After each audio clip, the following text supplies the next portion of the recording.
ಪ್ರಭು ಯೇಸುವಿನಲ್ಲಿ ಅನುಗ್ರಹಿತರಾದ ಪ್ರಿಯರೇ, ನೀವೆಲ್ಲರೂ ಸಂತೋಷವಾಗಿ ಸುಖವಾಗಿ ಇರಲಿ ಎಂದು ಪ್ರಾರ್ಥಿಸುತ್ತೇನೆ. ಯಾವುದಾದರೂ ಸಂಕಟದಲ್ಲಿ ನೋವಿನಲ್ಲಿ ಆಗಿದ್ದರೆ ನಿಮಗಾಗಿ ಪ್ರತ್ಯೇಕವಾಗಿ ಪ್ರಾರ್ಥಿಸುತ್ತೇನೆ. ಪ್ರಭುವೇ, ಶಾರೀರಿಕವಾಗಿ ಮಾನಸಿಕವಾಗಿ ನೋವನ್ನು ಅನುಭವಿಸುವವರಿಗಾಗಿ ಪ್ರಾರ್ಥಿಸುತ್ತೇನೆ. ಇಂದು ಆಲಿಸುವ ವಾಕ್ಯದಲ್ಲಿ ಸಮರ್ಪಿಸಿ ಪ್ರಾರ್ಥಿಸುತ್ತೇನೆ. ಒಂದು ದೊಡ್ಡ ಯೋಜನೆ ಆಗಿರಬಹುದು. ದೇವರು ಇಂದು ನಮಗೆ ವಾಕ್ಯ ಆಲಿಸಲು ಪ್ರೇರೇಪಿಸುತ್ತಿರುವುದು. ಕೆಲವು ಕಾರ್ಯಗಳು ತಡವಾದರೂ ಅದು ಅನುಗ್ರಹದ ಮಳೆಯಾಗಿ ನಮ್ಮ ಜೀವನದಲ್ಲಿ ಇಳಿದು ಬರುತ್ತದೆ. ಆಮೇನ್. ಆದಿಕಾಂಡ 26ನೇ ಅಧ್ಯಾಯ 1 ಮತ್ತು 2ನೇ ವಾಕ್ಯವನ್ನು ನಮಗೆ ಆಲಿಸೋಣ. ಹಿಂದೆ ಅಬ್ರಾಹಮನ ಕಾಲದಲ್ಲಿ ಬಂದಿದ್ದ ಬರಗಾಲವು ಮತ್ತೊಮ್ಮೆ ಕಾನಾನ್ ನಾಡಿಗೆ ಬಂದಿತ್ತು.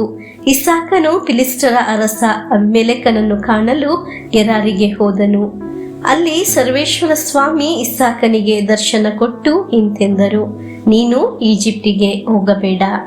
ಪ್ರಿಯರೇ, ಇಸಾಕನು ಒಂದು ತಪ್ಪಾದ ನಿರ್ಧಾರ ತೆಗೆದುಕೊಳ್ಳುವ ಪ್ಲಾನ್ ಮಾಡುತ್ತಿದ್ದನು. ದೇವರು ಅದನ್ನು ತಿಳಿದು ಇಸಾಕನ ಜೀವನಕ್ಕೆ ಬರುವುದಾಗಿದೆ. ನಾವು ದೇವರ ವಾಕ್ಯದಲ್ಲಿ ಇಂದು ಆಲಿಸಿದ್ದು.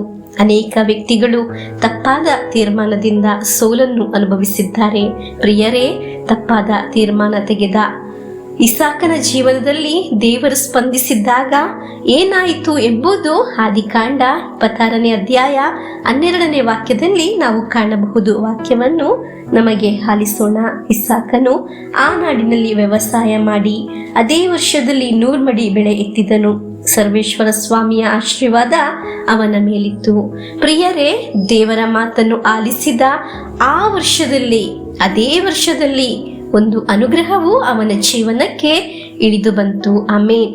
ನಮ್ಮ ಜೀವನದಲ್ಲಿ ತಪ್ಪಾದ ತೀರ್ಮಾನ ತೆಗೆದುಕೊಳ್ಳದೇ ಇರಲು ಅನುಗ್ರಹ ಉಂಟಾಗಲಿ. ನಮಗೆ ಪ್ರಾರ್ಥಿಸೋಣ. ಪ್ರಿಯರೇ, ಪ್ರಭುವೇ, ತಪ್ಪಾದ ತೀರ್ಮಾನ ತೆಗೆದುಕೊಳ್ಳದ ಹಾಗೆ ನಮ್ಮ ಜೀವನಕ್ಕೆ, ನನ್ನ ಜೀವನಕ್ಕೆ ಇಳಿದು ಬನ್ನಿರಿ. ನನ್ನ ಕುಟುಂಬದಲ್ಲಿ ಯಾರಿಗೂ ತಪ್ಪಾದ ತೀರ್ಮಾನ, ಸಂಬಂಧ ಉಂಟಾಗದೇ ಇರಲಿ. ಆಮೇನ್. ಸರಿಯಾದ ಸಮಯದಲ್ಲಿ ನಮ್ಮ ಜೀವನಕ್ಕೆ ಇಳಿದು ಬನ್ನಿರಿ ಎಂದು ಪ್ರಾರ್ಥಿಸಿ ಪ್ರಭು ಯೇಸುವಿನ ಆಶೀರ್ವಾದವನ್ನು ನಮಗೆ ಸ್ವೀಕರಿಸೋಣ. ಆಮೇನ್. ನಮ್ಮೇ ಪ್ರಭು ಯೇಸು ಕ್ರಿಸ್ತರ ವರಪ್ರಸಾದವು, ದೇವರ ಪ್ರೀತಿಯು, ಪವಿತ್ರಾತ್ಮರ ಅನ್ಯೋನ್ಯತೆಯು ನಿಮ್ಮೊಡನ ಇರಲಿ. ರೋಗದಿಂದ, ಅಪಘಾತದಿಂದ, ವಂಚನೆಯಿಂದ, ನಿರಾಶೆಯಿಂದ ಸ್ವರ್ಗದ ದೇವರು ನಿಮ್ಮನ್ನು ಅದ್ಭುತವಾಗಿ ಸಂರಕ್ಷಿಸಲಿ.